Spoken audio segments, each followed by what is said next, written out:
नमस्कार दोस्तों खेसारी लाल यादव का एक गाना आ चुका है भौजी लेंगे लेंगे। जी हाँ दोस्त, आप सभी को बता दूं कि खेसारी लाल यादव एक ऐसे इंसान है जो कि आप सभी को पता है कि ट्रेंडिंग चीज़ को ज़्यादा से ज़्यादा कवर करते हैं। आप सभी को पता है कि लेंगे लेंगे वाला एक बच्चा है जो कि इस देश का नहीं है, भारत देश का नहीं है, विदेशी वाला बच्चा है। और कहीं न कहीं बच्चे मजाक मजाक में ही कुछ ऐसा रिएक्ट करने लगते हैं लेंगे लेंगे, और वो मैटर को जो है खेसारी लाल यादव ट्रेंडिंग बनाकर कहीं न कहीं उस तरीके से गाना निकाल दिए हैं भाई।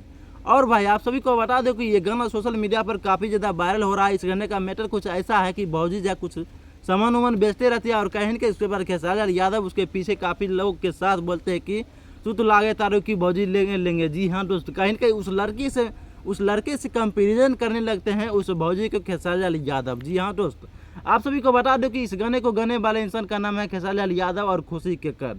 और ओवरऑल मिला के ये गाना काफ़ी ज़्यादा अच्छा है और कहीं कहीं ज़्यादा से ज़्यादा चलने वाला गाना है। अगर आप लोग इस गाने को नहीं सुने तो अन्नपूर्णा फिल्म पर जाइए, इस गाने को ढेर सारा प्यार दीजिए। धन्यवाद।